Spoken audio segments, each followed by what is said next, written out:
It's wonderful to be with you here today. I'm so excited to see the way the conference has come together. It is remarkable to see students from the International Education Program who are current in the program, alumni from a number of years ago, some from quite a few years ago, and some from more recent times who have recently graduated. We also have doctoral students, we have administrators from across the university, and we have folks who are just experts in the field, professionals in international educational exchange who are also joining us here yesterday, today, and online. So thank you and welcome again. I'm thrilled to talk to you briefly about the panel that we're about to hear from today. We have three absolutely phenomenal speakers, and I'm proud to call them colleagues and friends. I'm really thrilled that all three of them could be here with us today. I'm going to first briefly introduce them, then I'm going to tell you a little bit about some key ideas that came out of our conversations yesterday that I thought were really striking. And then I'm going to launch into questions for the panelists. I will leave ample time for Q&A. We have three people who have integral roles at NYU, at the university, in various sitting in various parts of the university across the institution, who are here with us today. And it's a wonderful opportunity to ask them really important key questions about international educational exchange. Keeping in mind, NYU is a leader in global student mobility and in global educational exchange. NYU is the vanguard in this movement. And people across institutions, our peer institutions, actually look at us and say, you know, what is NYU doing next? That gives us some ideas of what we might be interested in doing and where we might want to go.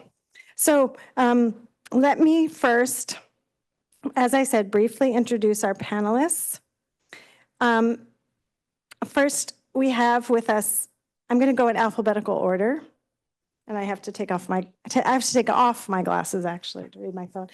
We have Anne Morning, who's the Vice Dean for Global and Strategic Initiatives at NYU Arts and Sciences. Anne Morning is the Divisional Dean for Social Sciences. She's the Vice Dean, as I said, for Global and Strategic Initiatives, and she's also the James Weldon Johnson Professor of Sociology at NYU. She's the past academic director of 19 Washington Square North, which is an address you might remember because it's where we are right now, and it's the home of NYU Abu Dhabi in New York.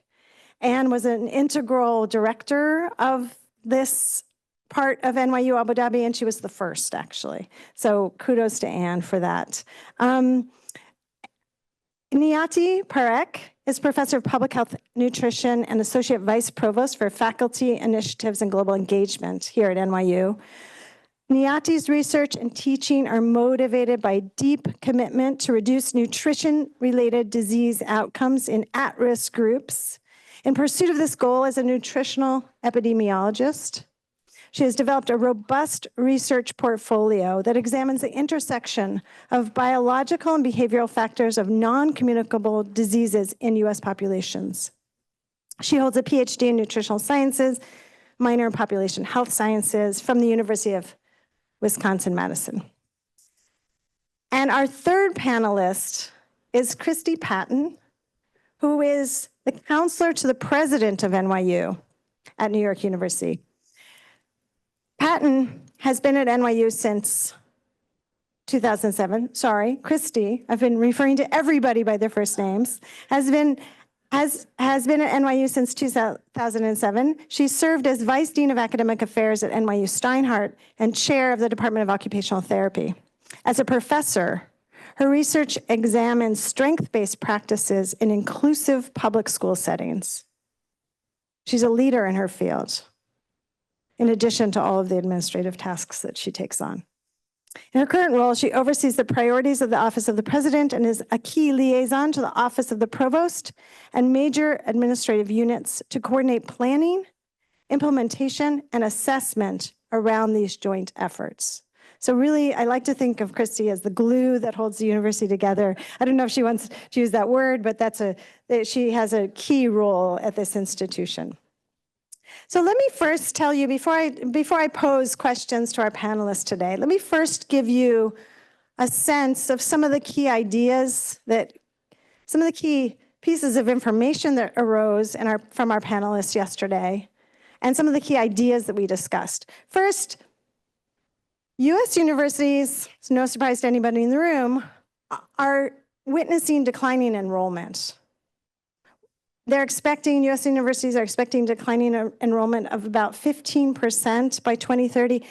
Simultaneously, we are also expecting an increase, a massive increase in international students who want to study in the United States. Put those two things together, we had a significant conversation about what do we do here at home and abroad to attract students to the university. We discussed abroad, making our global sites more interactive, more interesting to communities that they are situated in, more interaction, for example, in Berlin with students who are German and live in, or anyone who's in Berlin, all the public in Berlin. More interaction across our global sites with local populations, wherever they may be. We discussed diversifying students who go abroad. This has been a big push in international education for a long time, but really thinking more deeply about it, ways to be innovative in attracting students who are less represented in our international education programs and our academic exchange programs to go abroad. We noted that the 10% figure, the percentage of underrepresented students in international study abroad programs, has hardly budged in the past couple of decades. And that's something we tasked ourselves with trying to change. And we talked about incorporating students from other countries, not the usual suspects, but other places to draw those students to programs at NYU, whether it's NYU in Ghana or NYU in Prague or NYU in New York.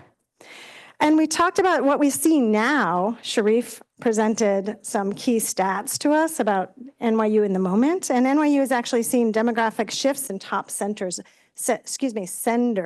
with significant increases from places that might surprise you. I was a little bit surprised. Ghana up 45%. Iran up 15%. Pakistan up 8%, Bangladesh a significant increase, and India as well. India for the first time surpassing China in sending students. So I want to give you a quote or a summary, a paraphrase before I pose some questions to the audience and then turn it over to our panel. We also discussed yesterday a very funny, not funny, I mean, interesting fact that Professor Phil Jose mentioned in his comments, and that was that our new president-elect, Donald Trump, in June of 2024 said he would like to give green cards to all international students who graduate from U.S. universities. There are some qualifications, but he said it when sitting with tech entrepreneurs, and said it in part to attract those tech entrepreneurs to support his run for office. So I think it's important for us to keep that in mind. I think it's very important to keep that in mind and think more deeply about creating more equity among the population that gains access to our institutions with that quote in mind. Now, one of the last points that we were tasked with, a couple of key points that I think Claire Overman presented us with, challenges. A couple of them were think more broadly about international educational exchange, and think more globally. And I think those two challenges sum up much of what we discussed yesterday. Now, I'm going to turn it over to our panel. And the first question I'm posing to our panelists is, I'm asking each panelist one by one to tell us a little bit more about their role as it relates to NYU as a global network university and about NYU's international presence. First of all, I'd like to start off by thanking Dana for having invited me to be part of this panel and also for these really wonderful, thought-provoking opening comments, Dana. So thank you for really starting us off on the right foot. As Dana said, I'm Ann Morning, and I'm the Vice Dean for Global and Strategic Initiatives in Arts and Science here at NYU. And what that role principally involves is facilitating and supporting the movement of our faculty in arts and science through NYU's global network. So a lot of what I do is about, first of all, trying to inform, get the word out to our, to our faculty about opportunities to teach, to conduct research, to convene scholarly gatherings abroad. I also have worked on trying to systematize the processes which make it easier for them to do that, to kind of work with partners and leadership, whether in the Office of Global Programs here or the leadership of our portal campuses, which are NYU Abu Dhabi and NYU Shanghai, along with NYU here in New York, as well as with the leadership at our global sites or global academic centers, the places that Dana referenced, like NYU Accra, NYU Berlin, NYU Washington, D.C., and so forth and so on. But in addition to that role of really trying to facilitate the movement of faculty through the global network, I've also increasingly started to be involved in what seems to me a growing number of proposals from institutions abroad that are interested in signing exchange agreements with NYU. So we're getting, honestly, kind of a flood of requests from universities, whether in Europe and Asia, really all over the place, that are interested in signing some kind of agreement to facilitate a faculty exchange program or a graduate student exchange program. And since we're honestly being somewhat inundated by these kinds of requests now, I've been talking with the Office of Global Programs, which is now working on a process with the Provost's office, and in consultation with other partners here at NYU, like the Office of General Counsel, to come up with a procedure for vetting these requests, for assessing them. What is it that departments or units considering such kind of agreements need to have in place or take into account? So that's been sort of, I would say, an unexpected add-on to the work that I do, but really the primary work is really helping our faculty be aware of the opportunities that line the global network, not just for their undergraduate students, but for them as well and their graduate students. Good morning, and I want to echo the thanks to Dana and Carol Ann for inviting me this morning. In my role as counselor to the president, and counselor to the president, no, I'm not a lawyer. I am a therapist, but that's not, the title signifies, someone that can oversee, no pressure that I'm the glue that holds the university together. Thanks, Dana. Oversees all of the strategic priorities that have been outlined by this administration. And if you don't know what the strategic priorities are, there are 4 substantive pathways that have been identified and 3 what we call enabling pathways. And they are science and tech, global, interdisciplinary, flourishing. Those are the 4 substantive pathways. And then telling our story, storytelling and getting NYU's story out there, especially this global story. Resources, all of this needs a generation of resources, which we're working really hard on. And then organizational culture. How do we look at our organizational culture and change it to support some of our goals? I would argue, and I've been thinking about this since I was in London, at NYU London this past weekend, and then I stopped in Abu Dhabi before coming back. I would argue in talking to a couple people that really those pathways, the strategic and enabling, could be called global interdisciplinary, global science and tech, global flourishing, global storytelling, global organizational culture, and global resources, as we think about this. Because as Dana said, we are really set apart in this space, in international education and student exchange and global. And I was at a chief strategy officer meeting. It's a title that's being used more in higher education. But I was at a chief strategy officer meeting at Tufts University about a month and a half ago. And the conversation, it was about a lot of things, but the conversation turned to global.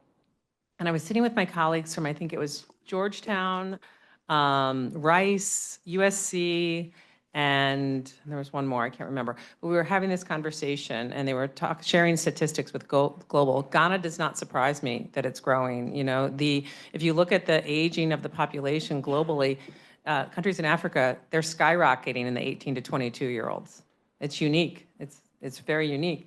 But we were sitting around talking, and my colleagues from these different institutions said, well, when we think about global, we think about how do we catch up to NYU? You know, which is nice, right? It shows all the work that everyone in this room has been doing tirelessly to really teach globally, research globally, do service globally, and have a structure globally that allows us to do that. But as we were sitting there, and when I came home as well after this weekend, you know, we are currently, and I'll talk about this in my later remarks, really looking at, well, okay, so we're really good there. How do we strengthen that with the resources and telling our story and the organizational culture, and really meet the goals of what our students want? You know, we have a population of undergrads where 82% of them coming in say they want to study away. It's around 49% right now. So what do we need to do to bridge that gap? And I'll talk about some ideas that we have. But really, how do we move to the next level? You know, Dana talked about some ideas yesterday. You know, Raghu and I have talked about, you know, and he's very much, how can we have students that study away have experiential learning no matter where they go? Internships, embedded experiential learning, so that it really becomes a kind of in and of the city that they're in, just like we do here in New York City. So I think we are obviously have done very well with global, but I think we're, you know, Linda has talked about this, like, does anyone know where our first global site was? This is a trick question. It's not Madrid. No, it's not Paris. No. Madrid was first, right? Paris was second, but in 1921, do you know what we did? The boat, the cruise. We were one of the first semester at sea. The boat, the cruise. So we took students, I think it was 500 students from NYU, and put them on a boat. And then we disowned it. Yeah, exactly. Checkered path. But, you know, like, that's kind of that 1.0. The 2.0 was obviously with John Sexton in Abu Dhabi and Shanghai and these campuses, but we're really now at kind of like a 3.0. It's not about adding more sites. It's about adding more depth to these sites and adding more experiential connections for our faculty, for our staff, and for our students. Thank you, Christy. Thank you, organizers and Dana. Wonderful to be here, and I learned a lot yesterday. It's great to be in a room full of people and Zoomers that are like-minded and already thinking global. So I'm Niyati Parekh, and I'm a professor in global public health. And I kind of start with that because I come to this admin work from really engaging on the ground, almost like having a view from the weeds and from the balcony, right? So engaging with students, classrooms, study away. And I just feel this is an extension of my identity. I came as an international faculty, and perspectives from other cultures and different pedagogy styles and all of that. So there seems to be a natural role that I've grown into. At the Provost's office, I have two main projects, among others, is to mentor faculty who are newly recruited into NYU towards tenure and promotion, and also mid-career faculty. And the mentorship program is very much in the context of NYU, which is its own animal, which is its own city almost, with over 60,000 students and about 7,000 faculty. So, and then for the Office of Global Programs, I do faculty engagement, global engagement. So really just jumping off from what Christy said, you know, I think the foundations have already been laid, and there is a lot for students and student exchange, which also could be expanded. But I'm thinking almost in a dedicated fashion about how faculty can engage better, and I'll say more about that in my later remarks. I just feel that faculty, when I've mentored these faculty or those who are in my program, around 120 per year. So now I've done this, this is my 4th year. So roughly 400 plus. And I'm just amazed at the kinds of scholarly activities they engage in, their experiences, their depth and breadth. And I don't think we are leveraging this enough. If we actually begin to think systematically about faculty engaging with sites, we can do a lot. And so that adds to your point of depth. So I'll stop at that. And Thank you all so much. This was fascinating. It's also wonderful for me to hear more about our plans and where we're going in the future. I'm learning from you too. My next question for you is, could you describe a key moment in your role, in your work, that for you characterizes NYU's global presence? And why don't we start with Christy this time around? I'll do a quick one because it just happened, and I think characterize. I have several, but I'll stick with this one. It's quick, so I know we have a lot to get to. I was at an event. For those, we've opened a new campus in NYU London, a new building. It will be able to go from being able to handle about 400 students to about 800 to 1,000. And we were there to kind of celebrate the opening of this building and invited alumni. And there was 700 alumni based in London that came. And we were at this event, and I started to talk to these 2 young women. And they were very excited to be there. And I said, tell me your story. And to me, it typifies NYU's global presence. So you had a student from Moldova that studied at NYU Abu Dhabi. Okay, so keep that in your head. And then you had a student that's from Hungary that studied at NYU New York. They did a semester abroad and met at NYU Buenos Aires. And they have been best friends, call each other every day for 8 years. They would have never met. They would have never met except for this kind of global network that we've created. And they talked about it, and the one said, she's outlasted all my boyfriends. This is my one solid relationship that I have in my life. And they both talked about how, because NYU afforded them that opportunity and they had the ability to choose, and they randomly happened to be in the same place at the same time for the same semester.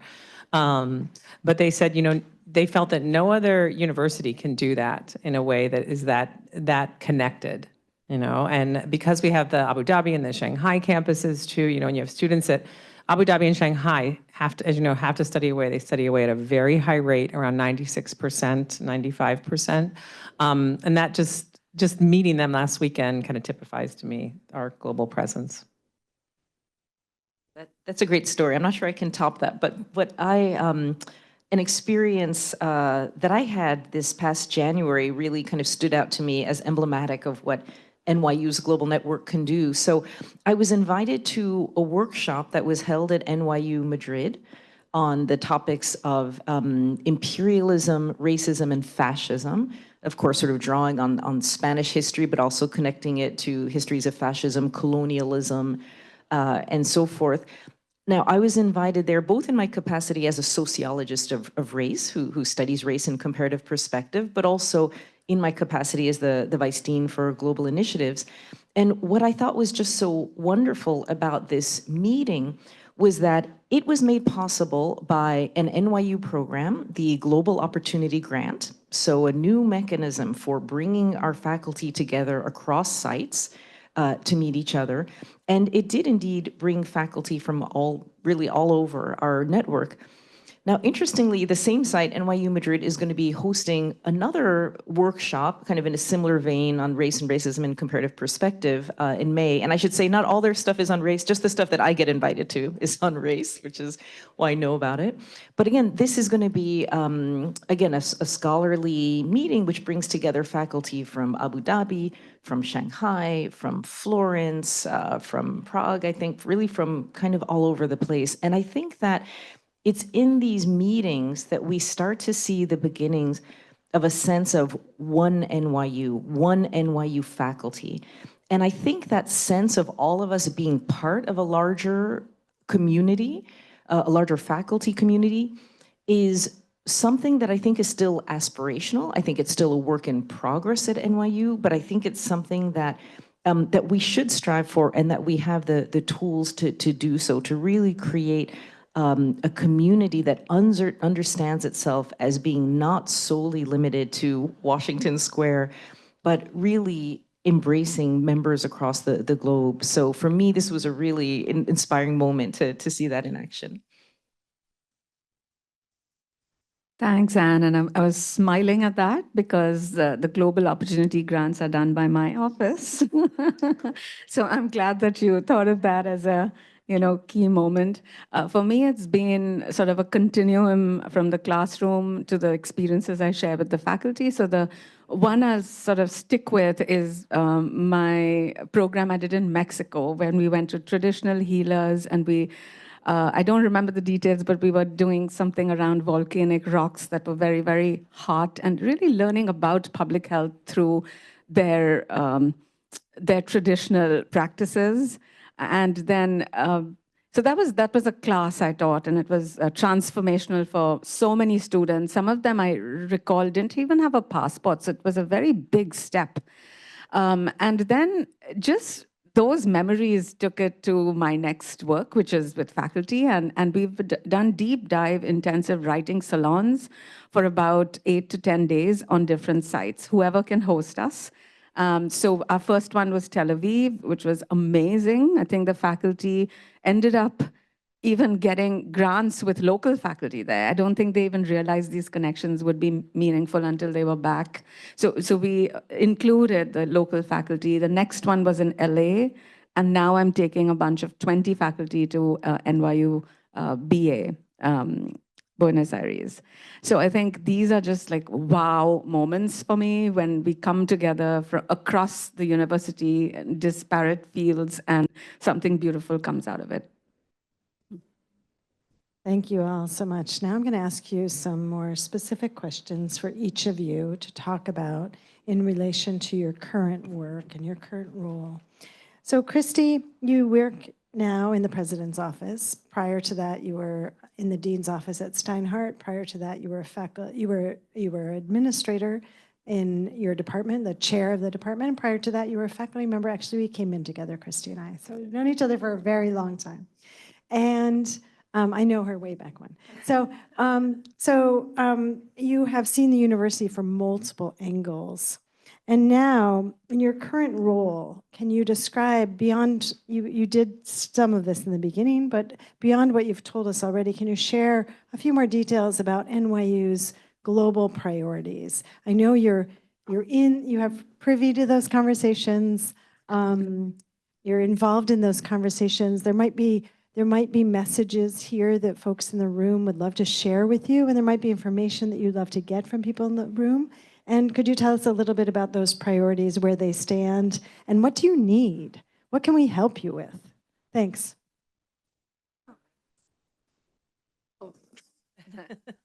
Sure. So the priorities I would kind of bucket into 3 big areas. The first one is what I've talked about with students studying away and closing that gap, and how do we advance that in ways that students are financially supported, which gets to resources, students that want to study away can study away, and then students that, we have like a 15-month, and Linda's goal is 100% study away. We are not going to get to 100% traditional study away, but 100% global experience. And what does that mean? So the students that want to do a traditional study away, we want to be able for them to do that traditional study away. We have a 15-month accelerated nursing program. I don't know if you know that we have this 15-month very quick nursing program. They're not going to do a traditional global study away. But what does it mean for global experiences? And we have, we met with, what we're trying to do from an organizational culture standpoint, which is one of those enabling pathways, because we know one of the things when I was at Steinhardt that I saw as a problem was this divide between central and school level. Central says schools aren't doing this, schools say Central's not doing it. Classic division of labor. And what we're trying to do is break through that mindset and say, all right, let's work together. Let's bring the right people to the table for this big goal of study away. And so what we did, we've held the first retreat, and we did it last year on flourishing and graduation rate and retention rate. And we've held the first retreat, our second retreat. The first was Mark Siegel with advising and academic advising in the provost office, where we've asked the deans to say, bring two or three people that are really close to the global work. And they decide, because it's not going to work if we just say, okay, deans, come, we're going to talk to you about global, and then you're going to go back to your schools and you're going to do it. You know, that's a very bad model. So we're trying to bring more people into the conversation. I think how many of you were at the global retreat? I think a couple of you were at the global retreat. How many? There were like 80 people there, maybe 85 people all thinking about global. And the deans were there. They're the people that are close to their work, their associate deans, assistant deans that are close to the global work, to really kind of create a collective and a community, to hear from that collective and community of what they need to make this work, because we know that students want to study away.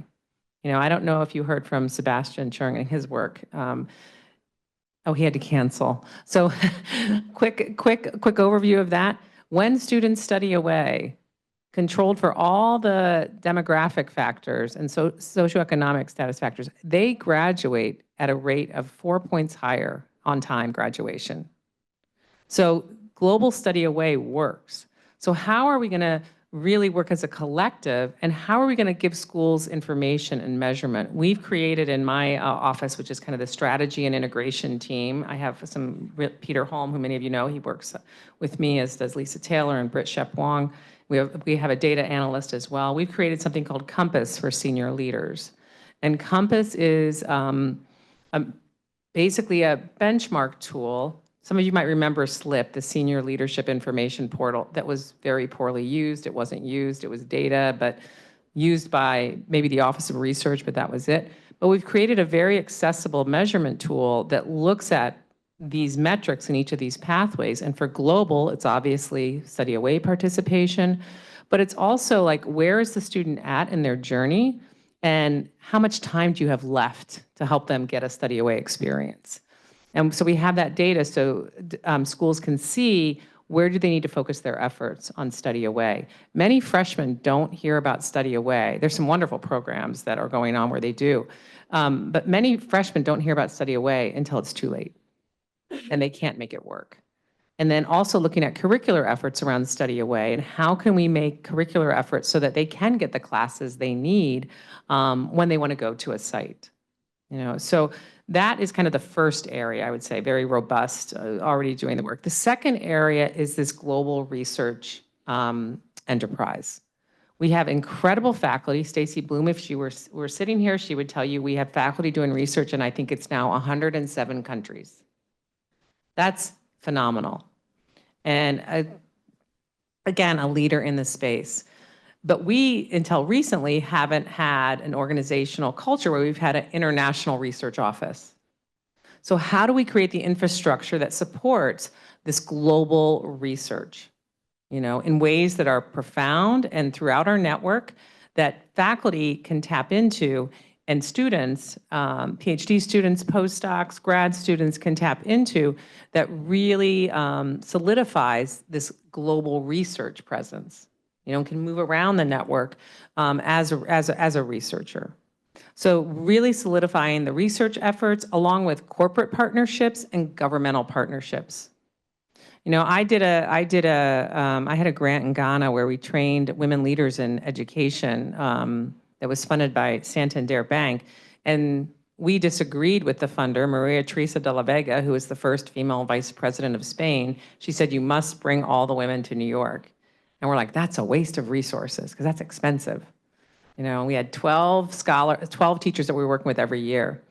And you know, when we went there and started this program, and there were 36 women, P.S., we got all visas. Every one of them came over. Of the 36, 34 have either gone on for a master's degree, had a job, elevated in their job status, and 2 have run for political office. And part of that was because of the cachet they got from coming to New York.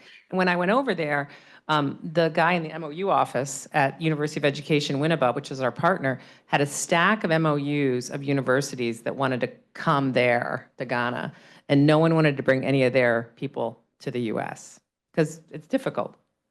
So, you know, when we think about these partnerships and corporate partnerships, what is our responsibility for this exchange of scholars? You know, and as our faculty travel through the network, how can we afford more scholars from other countries to come through this network as well as researchers? So this whole global research network, I think, is the second big priority. And finally, the last one is really looking at how do we have assets in the global network. We have incredible infrastructure. How do we leverage that?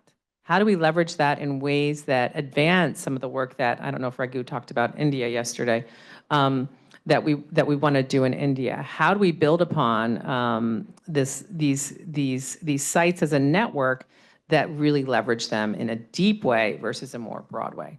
So those are the... Right.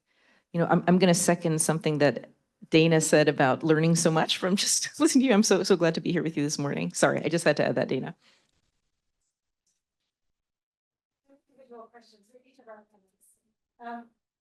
You can add, of course.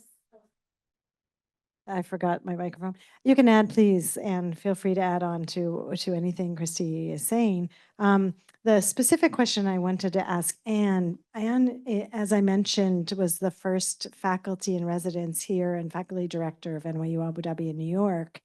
But Anne has had many years of involvement, deep and long and connected involvement with NYU Abu Dhabi. So I'm curious to hear a little bit about some of the key markers that characterize for you the institutionalization of NYU Abu Dhabi. So NYU Abu Dhabi is now quite, I would say, embedded in the university, in the constellation of university activities, and certainly a very important member as a portal campus in the Middle East, and becomes important in multiple ways, including some of the ways that Christy is referring to, thinking about leveraging our presence in the Middle East, thinking about how that interacts with incredible challenges now and dangers that are occurring in the Middle East and all over the world. So this institutionalization of NYU Abu Dhabi, could you speak a little bit about that? Thank you. Sure, and I'll actually preface this by saying that I got to know Dana through our teaching together at NYU Abu Dhabi during January terms. So it's nice to have the opportunity to be part of this conversation.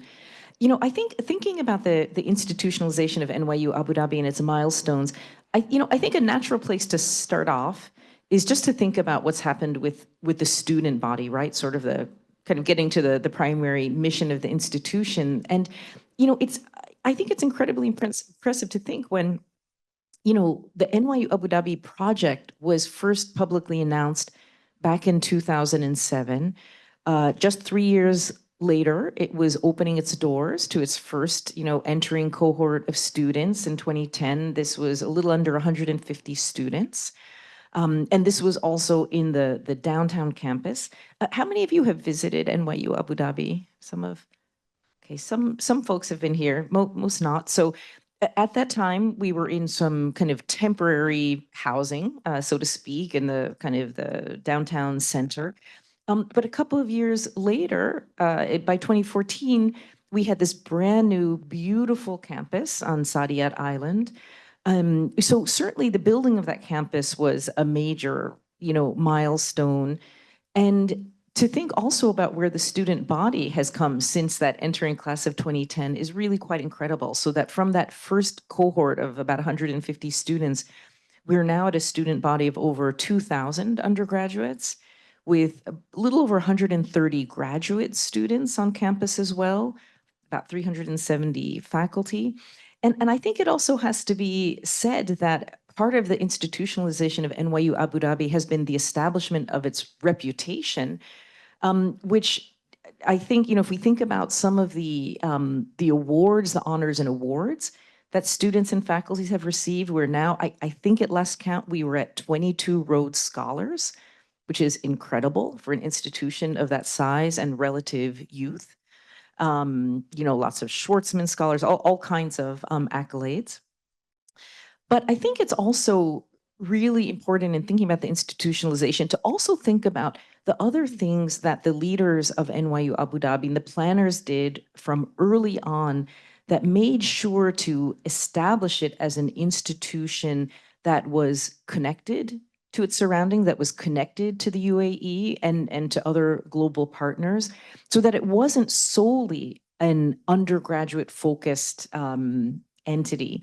So I think telling is the fact that some of its, I would say, its most important and maybe even most beloved institutions were ones that actually preceded the entry of students onto a campus in 2010. So it was in 2008 that the NYU Abu Dhabi Institute, which is basically, we can think of it as the outward facing cultural arm of NYU Abu Dhabi. So an institute that regularly puts on programs for the benefit of external audiences, not just the campus.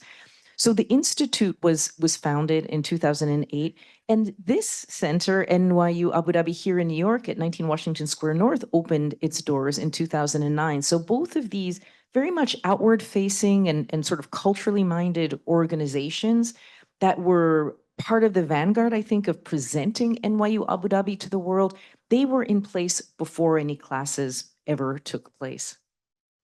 Kind of in the same vein, the university also continued to invest in really important outward-facing and community institutions, you know, along the length of its history.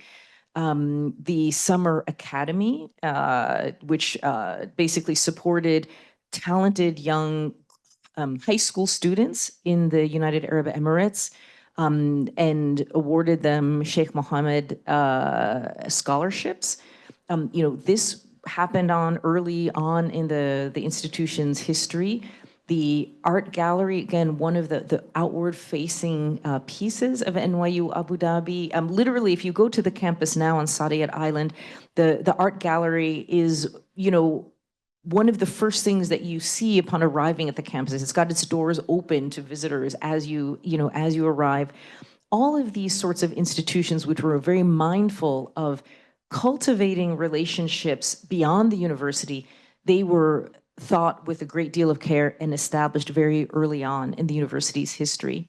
And then finally, I want to say, when we think about the institutionalization as well, we also want to be aware of how much university invested also in the research enterprise of this. So not just the sort of the outer connections, the undergraduate instruction, of course, but also the research mission. So again, even before any students stepped foot on campus, there was a system for making research awards. The very earliest research awards were made in 2010 before classes started, and they went to projects like the Library of Arabic Literature, which has been incredibly productive and really hailed as a major scholarly contribution. Also research to support laboratory science in neuroscience and language. So this sort of multifaceted attention to what it means to build an education of higher institution, one that is, of course, you know, giving great deal of attention to the undergraduate experience, but is not limited to that, that really goes beyond that, I think has been the hallmark of NYU Abu Dhabi's institutionalization over time.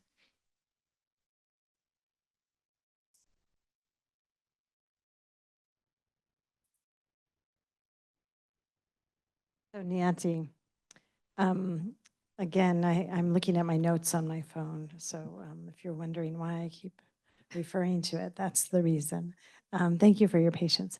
Niati, you're currently working with the Office of Global Programs to enhance faculty engagement across the 12 portal sites, 12 global sites and portal campuses of NYU. Can you describe for us how this relates to NYU's global priorities. And again, a little bit beyond what you started to talk about some of these points in your earlier comments. And could you tell us a little bit more specifically? Thank you. Thanks. So I have, like I said, two main projects. One is with the Center for Faculty Advancement, and I have Charlton McElwain to thank for that. He has opened so many doors for me, and that's how I have touch points with so many faculty across the university. And my other job is with the Office of Global Programs for Faculty Engagement, and these two lines are blurring. Because when I'm interacting with so many faculty across the university and also managing programs or grants such as the Global Opportunity Grant, it has a horrible acronym, GOG, but it sticks. And that helps with faculty exchange. It really brings faculty to I guess, sites they would otherwise never see. And the lines are blurring between the Center of Faculty Advancement, from my point of view, to include those faculty into all these programs and opportunities.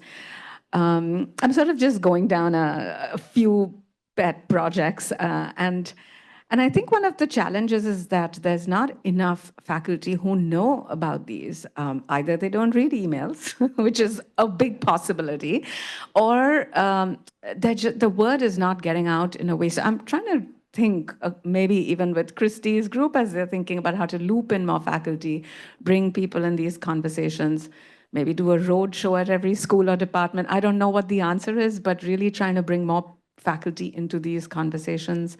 So expose them to the grants that we have, to exchange for seed research funds, which actually is more from Stacy's office, but we sometimes overlap on some projects. Another thing I started is the International Faculty Forum, just as an outgrowth of my mentoring programs. And I think I emailed Sharif and he said, we have 1,000 international faculty. And I used the word international to represent those who were transplanted into the American system. Even if they did their PhDs here, that didn't mean they were fully integrated like me. So I should say us, right? Integrated into the system and had a really long runway. And yet their metrics for success were exactly the same. So I started this International Faculty Forum just to kind of understand better what their needs are, what they want to do. And the global conversation keeps coming up, among other things. So these are some of my big initiatives, the grants, and that's also the team. I don't want to say I, but we, the International Faculty Forum, and two major mentoring programs that currently this year as well have 120 faculty. So I'll just keep it short because I know Libby is coming later and she may do a deeper dive into these programs. Okay, great. Thank you so much to all of you for those terrific comments. It's been really fascinating and helpful for us to think about the whole university and all of the different parts that many of us don't typically interact with on a daily basis. So my next question is about challenges. And I suspect many people in the audience will also bring up questions about challenges. I'm going to, if you'll allow me, I'm going to actually add some information, some elephants in the room, which we talked about briefly on our call when we met. But please feel free to pass if you would like not to, if you haven't thought deeply about these particular aspects of the challenges, because I know, there might be sensitivities around them. The first challenge that I'm interested in, first, I'm interested in any challenges that you'd like to share from your work, your global work, whatever you'd like to share with us, number one. Number two, the first elephant in the room that I see is one that I don't think we talked about much yesterday. It's the environment. How can we possibly sustain and think about expanding international educational exchange in the face of New York City hasn't had cold days until November 20th? New York City and the surrounding area is experiencing drought and forest fires, which I've never seen in my lifetime. How do we think about the contributions of global mobility to climate change and that's the first element in the room that I see. And I think it behooves us as educators deeply committed to global connections to think about what are our priorities? How do we accelerate the getting airplanes to be green, or, is that what we want to do? So, okay, that's the first elephant. The second are politics. And I would be remiss if given my background in politics, I would be remiss if I didn't mention it. And there are many ways we can think about all the various political challenges. I don't want to go into some of them that are, perhaps the most fraught on campus, but I do want to think about our current political environment and and my reference to our president-elect's quote about his eagerness to provide green cards to folks who have graduated from U.S. institutions. I think that's actually an interesting opening for folks who are interested in the kind of equity questions and bringing global students, bringing international students to the US and thinking more deeply about interacting in our global sites with international students. So, but the politics around, that elephant is also about animosity, the decline of the power of education institutions in the United States, the apparent resentment towards those education institutions. And I think my last point is, I think Anne mentioned something that I find, that I've heard for the first time altogether, and I find very inspirational. When we think about the numbers of ways in which NYU Abu Dhabi, I didn't think about all those things together, the numbers of ways in which NYU Abu Dhabi engaged with its local, with local communities as it was starting up and still does. Could we do more of that? Should we be doing more of that?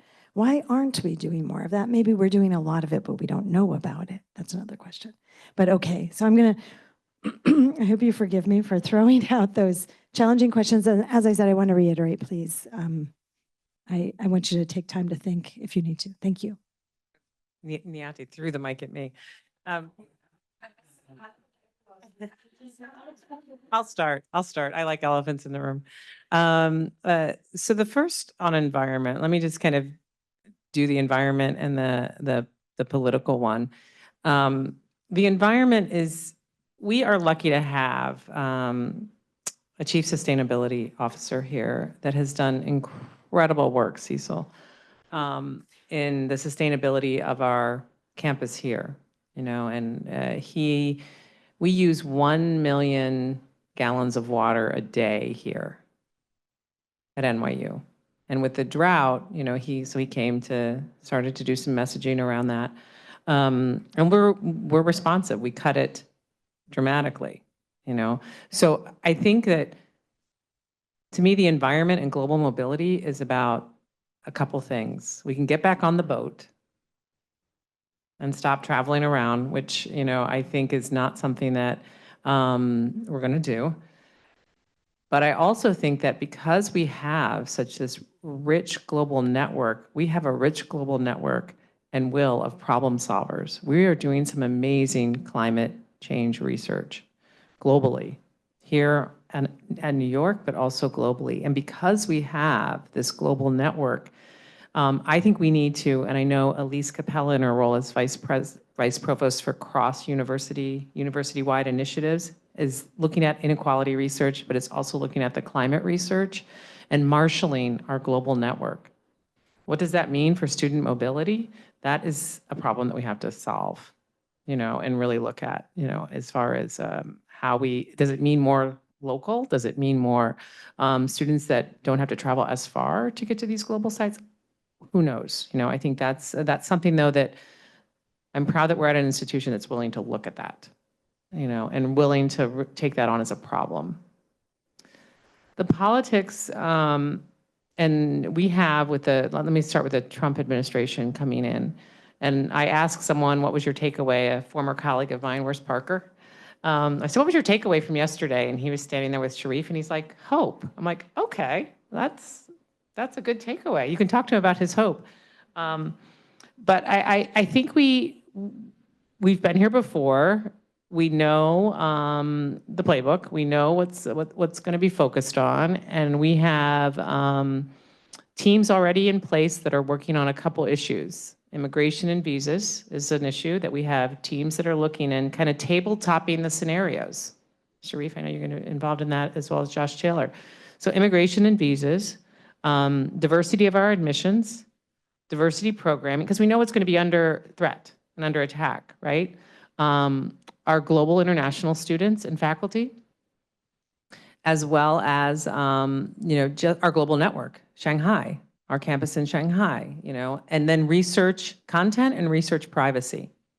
So we know those are going to be key areas. Why? How do we know those? Because you just have to read Project 2025 or America First Agenda. It's out there. It's not, and also look at kind of past behavior.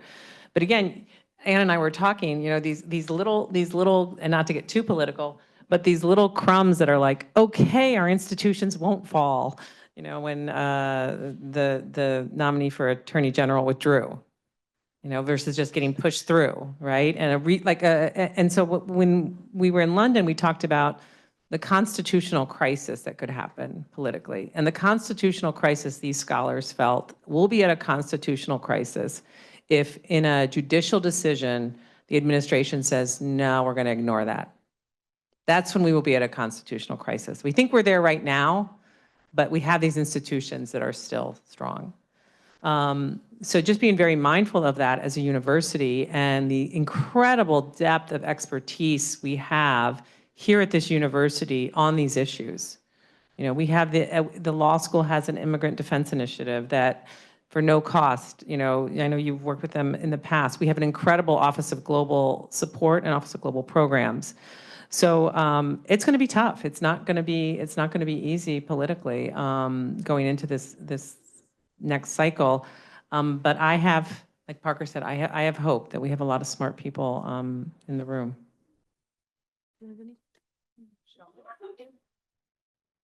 I think I lost track of your questions, but it was what challenges.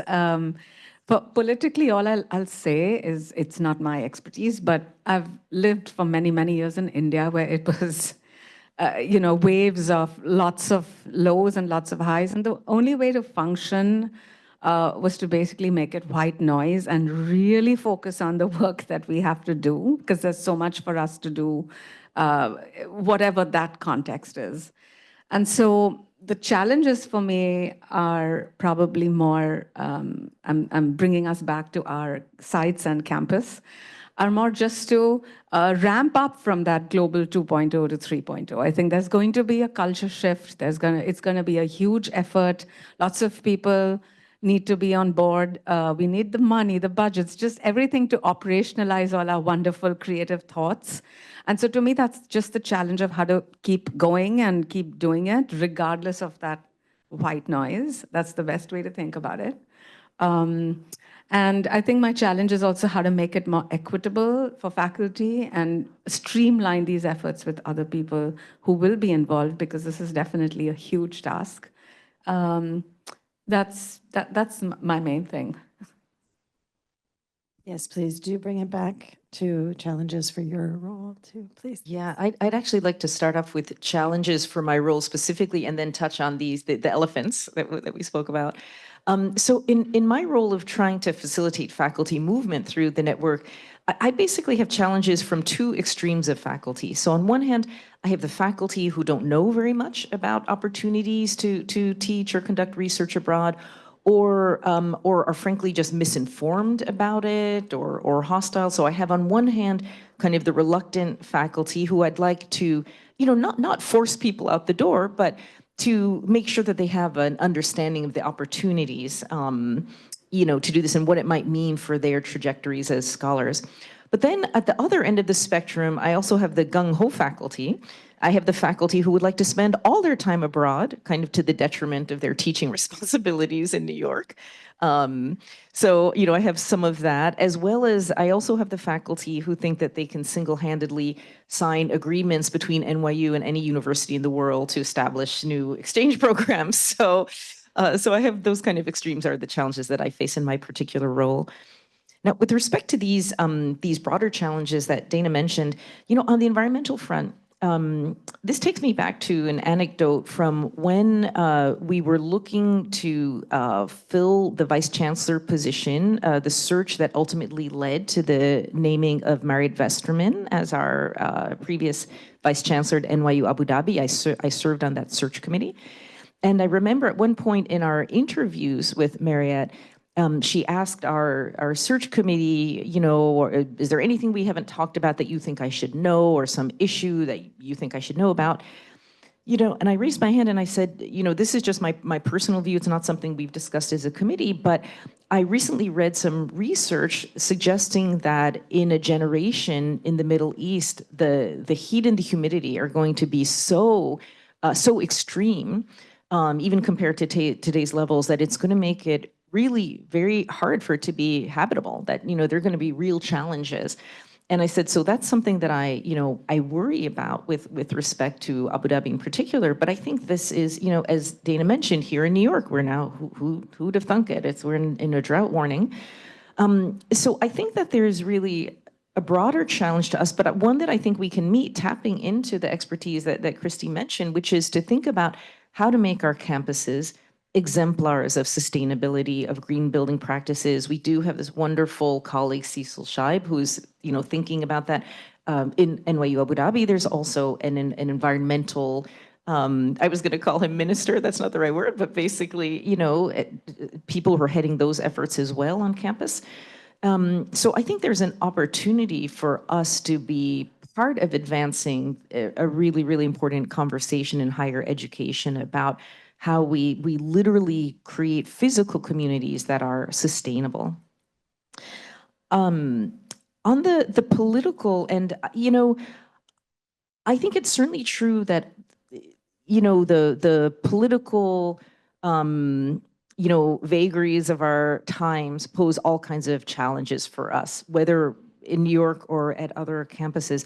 But actually, for me, this is what reinforces the need to have global education. This is actually what makes it so very important that we make it possible for our students to have students studies abroad, for our faculty, for our staff to have opportunities to engage elsewhere. I mean, I think we all know, you know, if you can learn something about a culture that is different than your own, if you have the privilege of studying a language other than your own, it opens up doors in incredible ways, not only for your own growth, but of course for your ability to, you know, to reach solutions and resolutions with people who may not necessarily see things in the same ways that you're used to. So I think it's precisely because of this that what we are doing in global education is so important. And I would add that these kinds of global experiences also, of course, are very important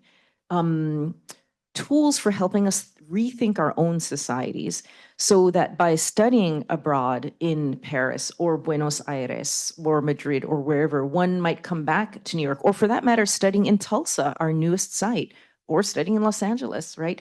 These are all experiences which we bring home with us and then rethink things that we are doing at home, and frankly, you know, rethink our history and all kinds of received notions that we may hold dear. So one last thing, I kind of on that point as well, I think it means too that particularly in a political climate in the United States, where, as Christy suggested, we're kind of in this moment of uncertainty, like we're trying to figure out what's coming down the pike. We don't really know, we'll see. But one of the other things that we also have seen from, some of the documents, the Project 2025 and so forth is, we see an administration that is likely to be hostile to certain areas of inquiry. And as a dean of social sciences, I feel this very keenly. I feel like our disciplines are really kind of potentially in the crosshairs. And we know from political developments in other, particularly in states with red legislatures and so forth, that, there are likely to be real political attempts to shape what we teach on campuses, what we can offer.